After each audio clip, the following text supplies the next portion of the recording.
नमस्कार।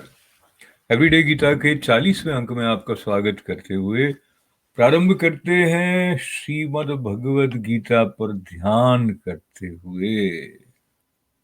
वसुदेव सुतं देवं कंस चाणूरमर्दनम देवकी परमानंदम कृष्णम वंदे जगत गुरुम। कुरुक्षेत्र का मैदान 5000 से अधिक बरस पूर्व, ये दिव्य गान जिसके द्वारा अर्जुन को जो स्पष्टता उसके कर्म के बारे में, उसकी भूमिका के बारे में, उसके और संसार के साथ साथ उसके भीतर के संसार और बाहरी संसार के संबंध के बारे में उपनिषदों का आधार लेते हुए श्री कृष्ण भगवान ने जिस तरह उसको सौंपा, वो ज्ञान हमारे लिए क्यों प्रासंगिक है, हमारे लिए वो रेलेवेंट क्यों है, इसको समझते हुए आज जब हम फाइट फॉर राइट की बात कर रहे हैं तो ये कोई तात्कालिक परिस्थिति में राजनीतिक संघर्ष का संकेत नहीं है।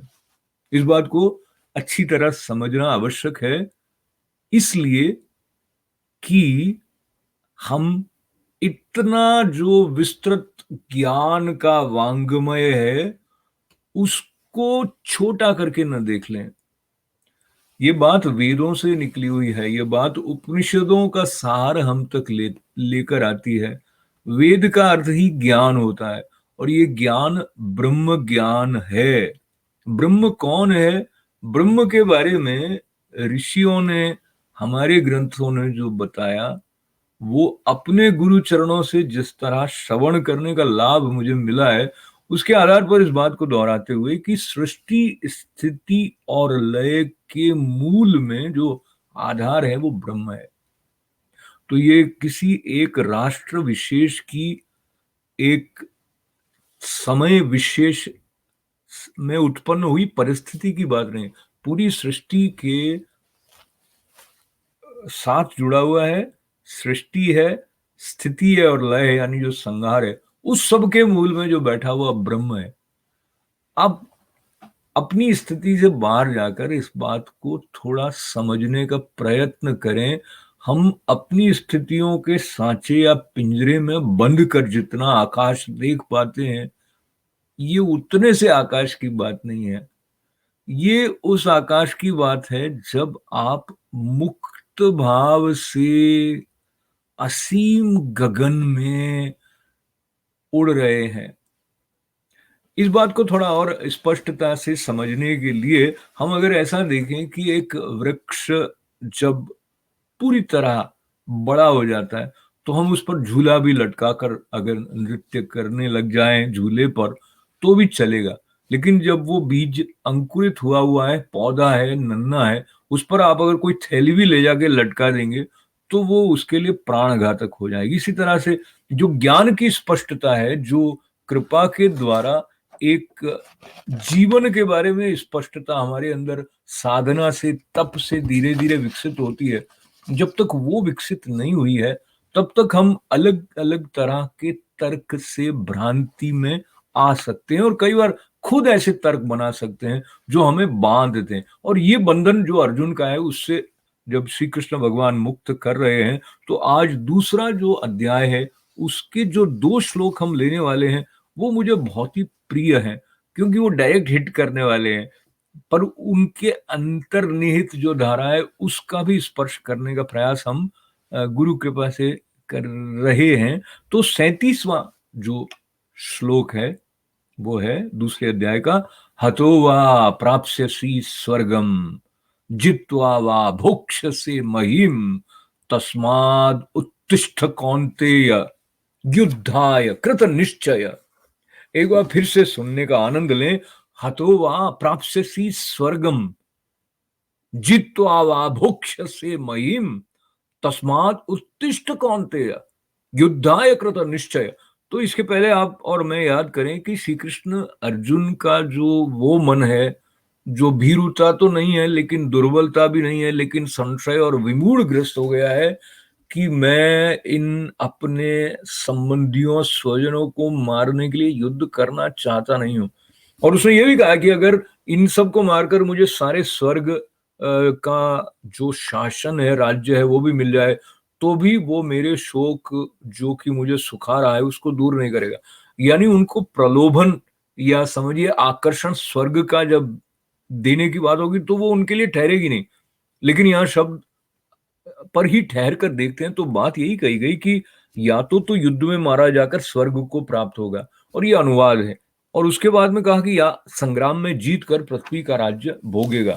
तो उसको तो पृथ्वी का राज्य भोगने में भी कोई इंटरेस्ट एक्चुअली है नहीं।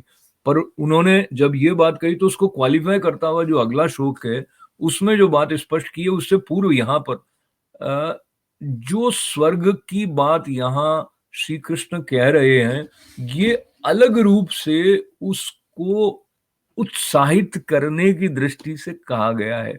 और संतों की वाणी का आश्रय लें तो ये जो ब्रह्म की प्राप्ति के साथ में संबंध है, उस बोध का भी यहाँ पर कहीं ना कहीं स्पंदन है। तो अगला जो श्लोक है वो हमारे लिए भी प्रासंगिक है और अर्जुन का जो मन है उसके लिए और भी अधिक प्रासंगिक है। सुख दुखे समय कृत्वा लाभा लाभो जया जयो ततो युद्धाय युज्यस्व नैवं पापम वाप्स्यसि।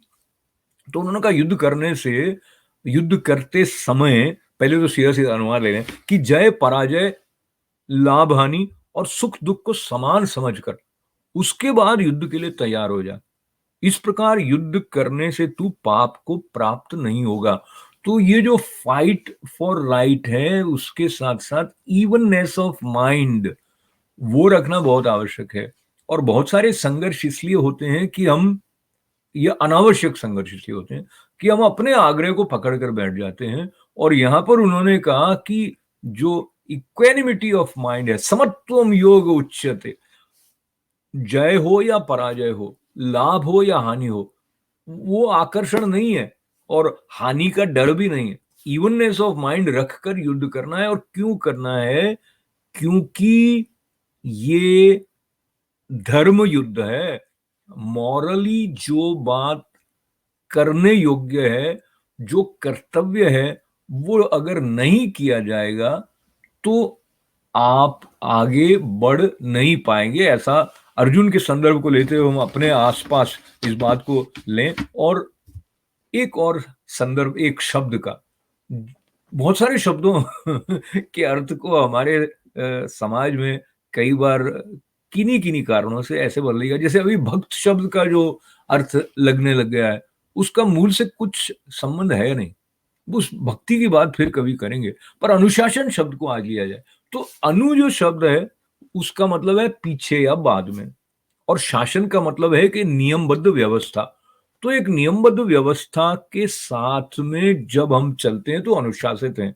एक आत्मानुशासन होता है, अपने आप पर शासन है कि मैं अमुक कार्य कर रहा हूं। और जो आत्मानुशासन है उसको लेकर जो मनुष्य आगे बढ़ता है तो वो स्वतंत्र रूप से अपने जीवन को जी रहा है।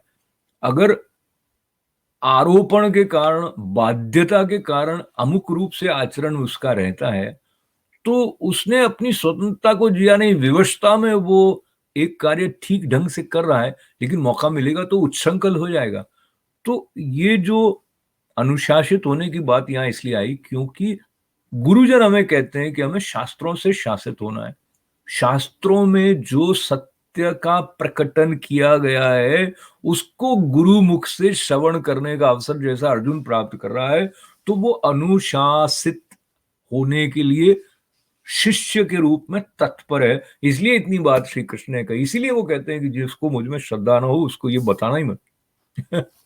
तो यहाँ पर हम जब समापन कर रहे हैं तो पुनः एक बार श्रवण लाभ लेते हैं मूल पाठ का, जो 37वां और 38वां श्लोक है। हतो वा प्राप्स्यसि स्वर्गम जित्वा वा भोक्ष्यसे महीम तस्माद् उत्तिष्ठ कौन्तेय युद्धाय कृत निश्चय सुख दुखे समय कृत्वा लाभा लाभौ जया जयो ततो युद्धाय युज्यस्व नैवं पापम वाप्स्यसि।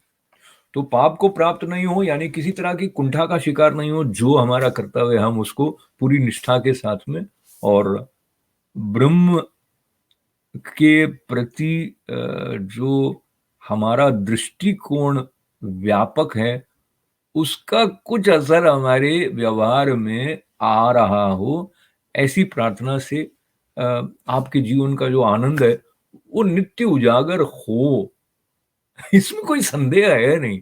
तो ये वाला जो संतोष का भाव है, आह्लाद का भाव है और तृप्ति का भाव है, उसके साथ साथ अपने कर्तव्य का पालन करने के लिए हम गीता माता की कृपा से बढ़े। बहुत बहुत धन्यवाद के साथ बहुत सारी मंगल कामनाएं। जय श्री कृष्णा।